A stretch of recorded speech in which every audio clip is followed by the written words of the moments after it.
My best anime of 2021. And I always get nervous right before doing these type of videos because I want to remember everything. And at the same time, I feel like I try to watch as much as possible to try to give everything a fair shot. So let's get into it. Over 100 anime watched. And if your favorite anime didn't make it onto my list, feel free to ask why. I will be doing a quick follow-up to this video and answering your question. I do notice that like 99% of you don't answer the question I do ask, so if you do ask a question, there's a high chance I will be picking it. So go ahead, post below. And while you're at it, smash that thumbs up and let's dive into this.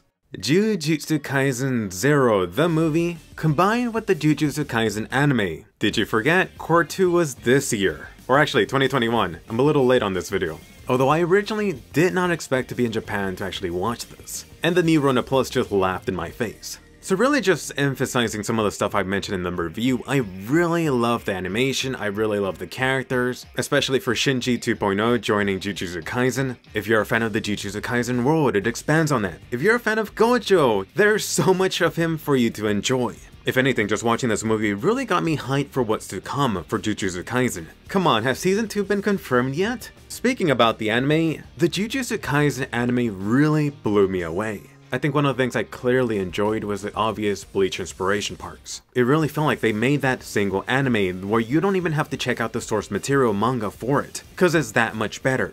I know there's this whole Demon Slayer backlash going on, but it actually reminded me of what Ufotable did for that anime. And really, to praise this anime series even more, but it actually did give me a vibe of a better version of what My Hero Academia set out to do, doing something similar, only much faster and much more concentrated.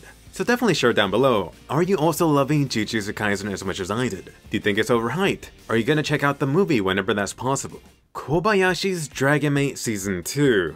Oh yes, Kyoto Animation is back and out the gate fricking running. Or should I say breathing fire. So the Dragon Maid anime actually came out 4 years ago, it's been that long. Once again, Season 2, so much god tier animation, so much gorgeous animation. Really, from the scenes, from the characters, this is the type of stuff you love seeing when you're watching anime. And this isn't even an action anime, but the times that there are fights, they go all out. Thank you so much. I mean, this animation is so good, you'll find it in top 10 anime fights for the year.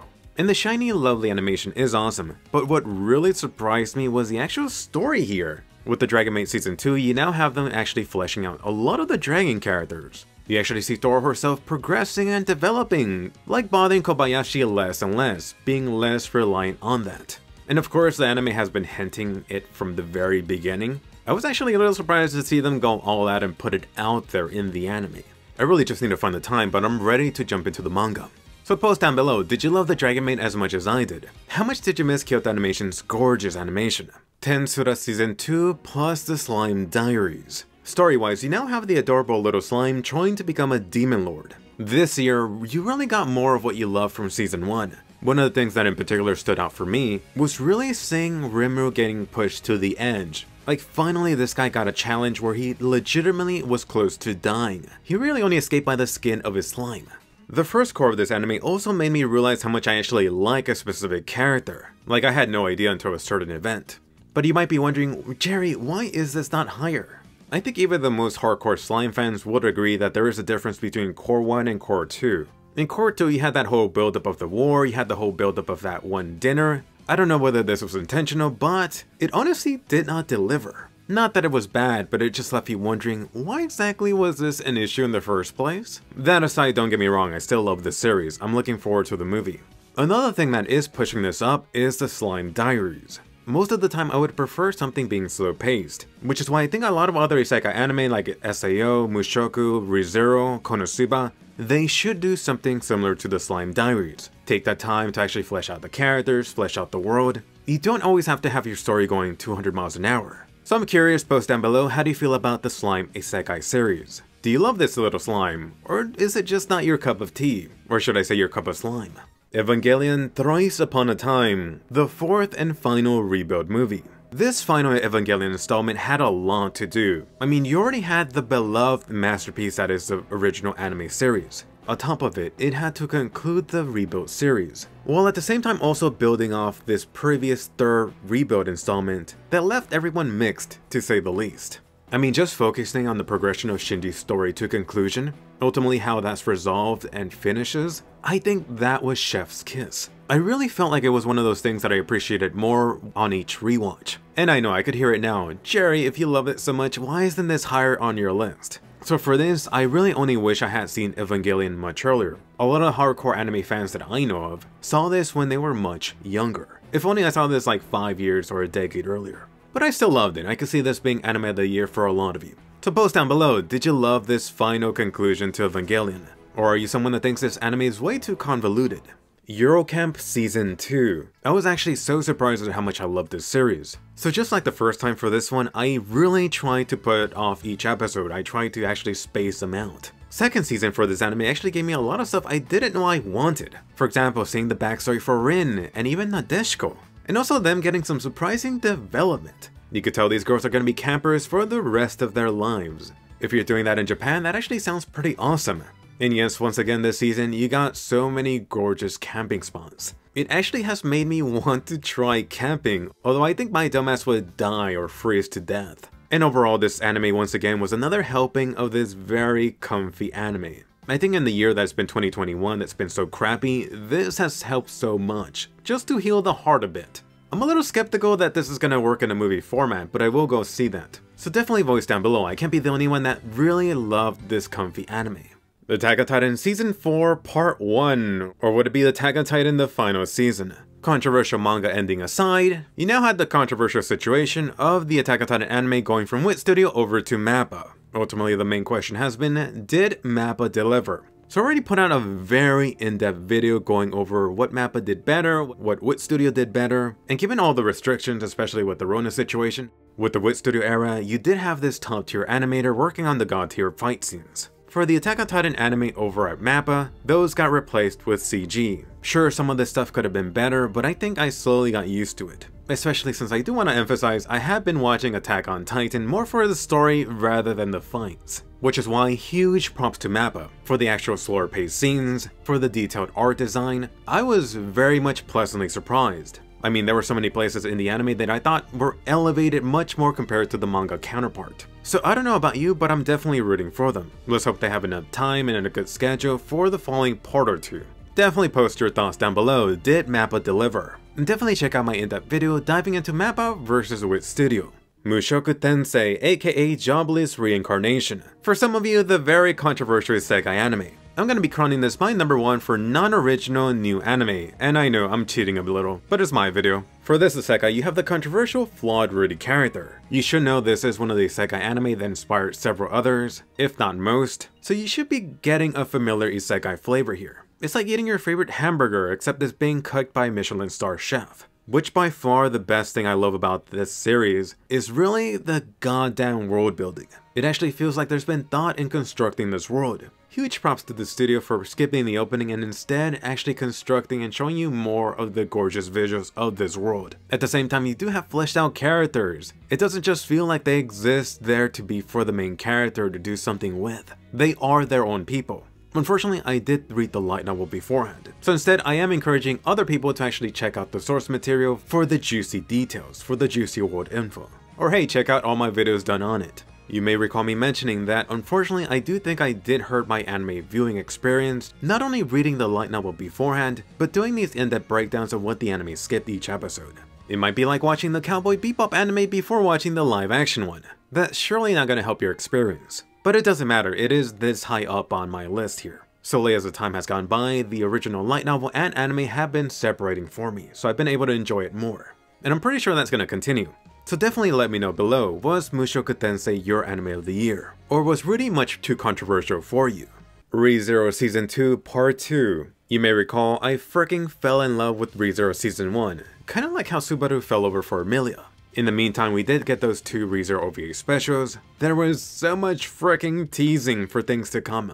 But now you get into Re:Zero Season 2, which I felt really added and gave you what Season 1 was missing. One of the first standouts of this season has been Subaru. There is so much growth. This guy is almost unrecognizable from Season 1. Finally getting a little power, getting a little stronger, but really taking charge and almost becoming somewhat of a leader figure. On the flip side, recall that issue that people had with Season 1? Oh, Emilia supposedly having no character, just being there to look pretty? Season 2 should have shut that down. You now have a taste of Emilia's past, you get a taste of all her troubles, all her issues. Much like seeing Subaru progress, it was also fun and lovely to see Emilia grow into her own.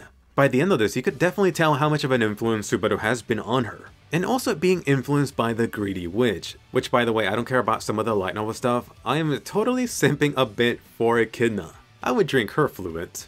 But seriously, this season fleshed everyone out, including Roswaal, the whole situation and mystery going on with Betty, and with Rem gone, Ram got a chance to shine a bit too. This season feels almost perfect. You could go back to season 1 and re-watch with a new understanding of all these characters. You might be wondering why this isn't higher. First off, a slight nitpick, Rem. You know how much of a big ass Rem fan I am. Naturally, I wasn't all a fan of Rem being put on ice. Not to mention, I'm really just getting sick and tired of that sleep trip. But really the main thing that I think has hurt ReZero Season 2 has been the whole Rona situation with the delays. So definitely post down below, did you enjoy ReZero Season 2 as much as I did? And I'm talking about the whole thing. Or are you more of a fan of Mushoku? Vivi. I'm giving this my #1 new original anime. For this story, you have Vivi, whose sole mission is to try to make people happy with their music. You got Wit Studio plus the ReZero author being mixed in for this lovely concoction. It's like Anime Terminator meets ReZero. I also got this Ghost in the Shell vibe, Lucy vibe. Hell, Vivi herself really reminds me of Violet Evergarden. And maybe I'm just a sucker for these AI becoming human type of stories, but oh my god, this was crafted so well. I love them touching on things that are not too far ahead, like potentially AI love. How about marrying your Alexa? How about potentially AI getting so depressed they just off themselves? And this really isn't doing this anime justice. There were really so many episodes that really had me in tears. Or my god, this one episode where there is a loss of someone, almost a loss of self, that it outright had me ugly crying by the end.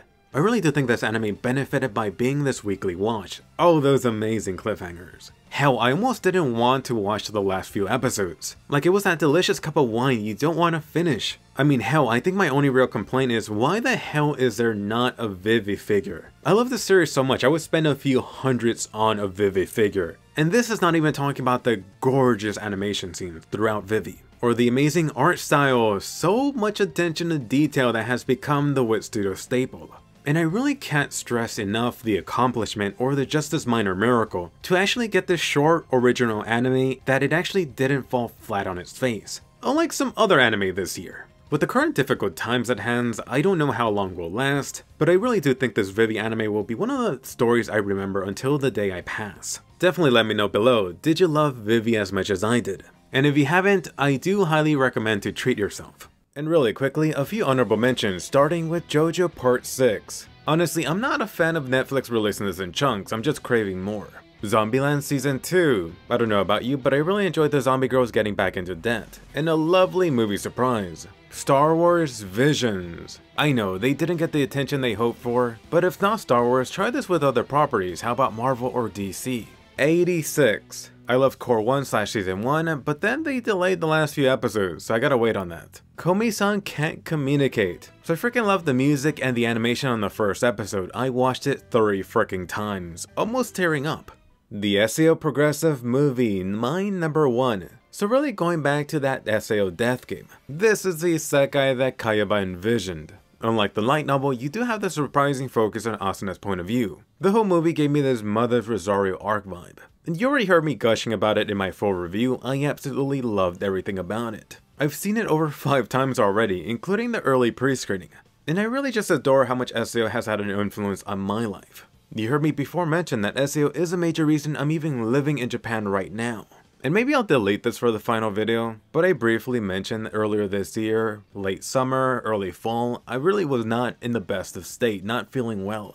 Let's just say there were not so many pleasant things happening in real life. And definitely the whole Rona lockdown situation didn't help any of that. And it was to the point that for a good amount of time I was almost not eating. I mean, it was to the point that I was really just forcing myself to eat this, 200 calorie bar? Thankfully, one of the things that helped me get to a turning point for that was luckily getting a chance to go to the pre-screening for this SAO movie. And hey, as a positive for this, I now fit a Japanese medium shirt size. So there's that. So what I'm saying, a huge thank you once again to SAO. I'm really curious to the new SAO movie coming out this year, 2022.